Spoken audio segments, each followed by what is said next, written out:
Hello guys. तो आज हम इस वीडियो में केमिकल थर्मोडायनामिक्स और केमिकल इक्विलिब्रियम के बारे में एग्जाम ओरिएंटेड तरीके से पढ़ने वाले हैं।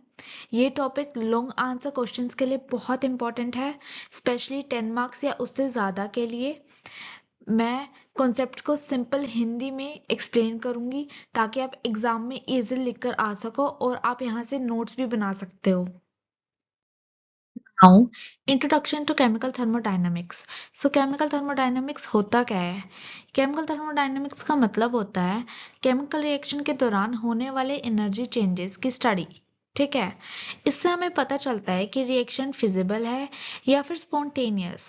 अब तुम्हें यहाँ पे एक चीज याद रखनी है कि थर्मोडायनेमिक्स रिएक्शन की स्पीड नहीं बताता, सिर्फ डायरेक्शन और एक्सटेंट बताता है। Okay, now mathematical treatment of thermodynamics. अब वो क्या होता है?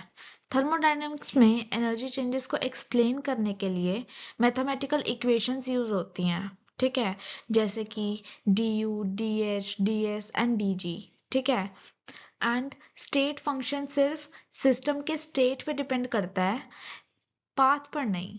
Okay, now reversible process.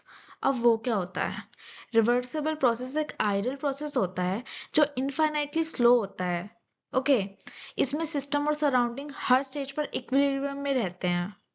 ठीक है, इस टाइप के प्रोसेस में मैक्सिमम वर्क मिलता है, जैसे कि slow expansion of gas. Okay, now irreversible process. अब ये क्या होता है? इरिवर्सिबल प्रोसेस फास्ट होता है और एग्जैक्ट रिवर्स पॉसिबल ही नहीं होता इसका। ठीक है, इसमें सिस्टम सराउंडिंग के साथ इक्विलिब्रियम में नहीं होते। ठीक है, इसका एक कॉमन एग्जांपल है जो कि है फ्री एक्सपेंशन ऑफ गैस। ये रिवर्सिबल प्रोसेस से बिल्कुल उल्टा होता है। Now first law of thermodynamics. So वो क्या होता है?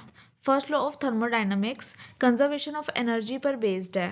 ठीक है, इसके अकॉर्डिंग एनर्जी ना ही क्रिएट हो सकती है और ना ही डिस्ट्रॉय। ठीक है, अब मैथमेटिकली देखें तो देखो यहाँ पे फॉर्मूला गिवन है। मैथमेटिकली देखें तो change in internal energy is equal to heat added plus work done. Okay, now second law of thermodynamics. अब वो क्या होता है? Second law of thermodynamics entropy का कॉन्सेप्ट इंट्रोड्यूस करता है। ठीक है, किसी भी स्पॉन्टेनियस प्रोसेस के लिए यूनिवर्स की इंट्रोपी हमेशा इंक्रीज करती है। ठीक है, ये लॉ रिएक्शन की नेचुरल डायरेक्शन बताता है। Okay, now thermochemistry. थर्मोकेमिस्ट्री क्या होता है? थर्मोकेमिस्ट्री केमिकल रिएक्शन में हीट चेंज की स्टडी है। ठीक है, एक्सोथर्मिक रिएक्शन हीट रिलीज करती है and endothermic reaction heat absorb करती है। ओके, कांस्टेंट प्रेशर पर हीट चेंज को एंथैल्पी चेंज कहते हैं। Hope you will get it. Now thermodynamic functions. अब वो क्या होते हैं? थर्मोडायनेमिक फंक्शंस सिस्टम की स्टेट को डिस्क्राइब करते हैं। ठीक है, इसके मेन फंक्शंस हैं internal energy, enthalpy, entropy and Gibbs free energy. Okay, now enthalpy. Enthalpy क्या होता है? एंथैल्पी को हम H से डिनोट करते हैं। Enthalpy is defined as H is equal to U plus PV।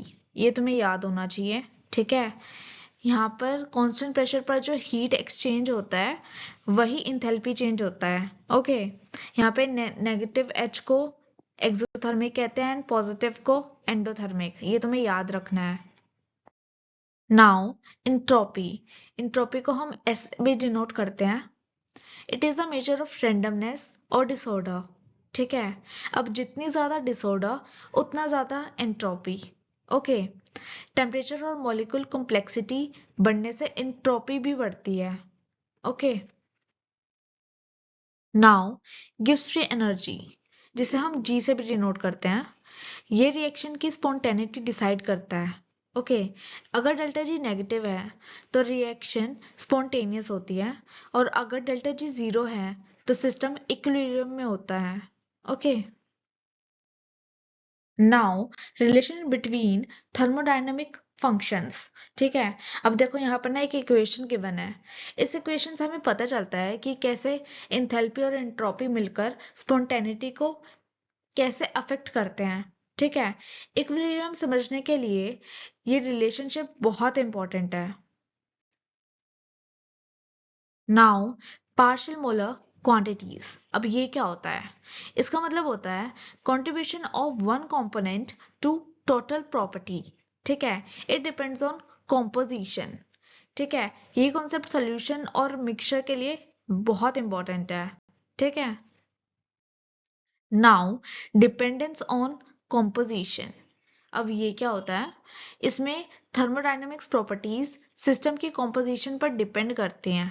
ठीक है, कंसंट्रेशन चेंज होने से प्रॉपर्टीज भी चेंज होती हैं, जो इंडस्ट्रीज में काफी यूजफुल होता है। नाउ गिव्स टू एम इक्वेशन, अब वो क्या होता है? It relates chemical potentials of components. ठीक है, इसको हम ऐसे डिनोट करते हैं, and it is useful for multi component systems. Now chemical potential, chemical potential क्या होता है? केमिकल पोटेंशियल को partial molar Gibbs free energy कहते हैं। ठीक है, it determines direction of mass transfer, it is important for phase and chemical equilibrium. Okay, now chemical equilibrium, अब वो क्या होता है?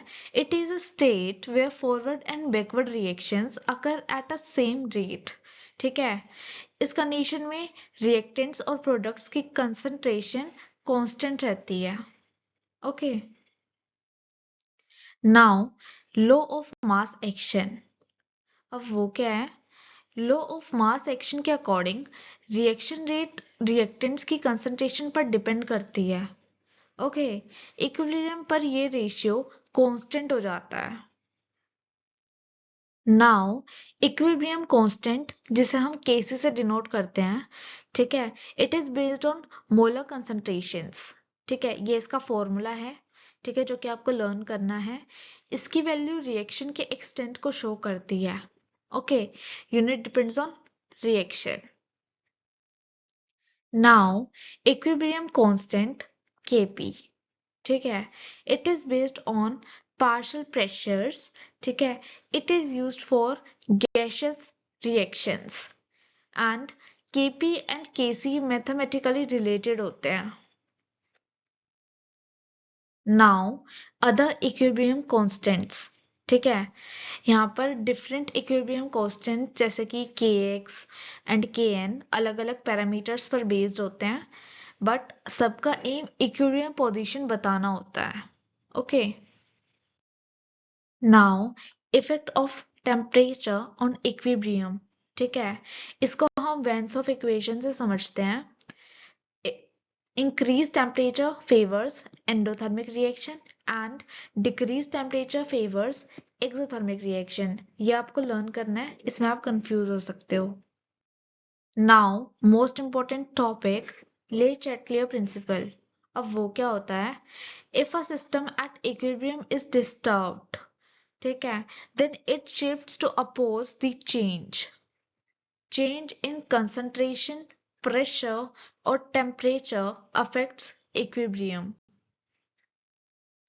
Now applications of Le Chatterjee principle, मतलब यहाँ पर कुछ uses given है। used in Haber process, industrial chemical reactions and production of equilibrium shift। okay, तो ये इसके uses हैं। Now, last but not the least, conclusion.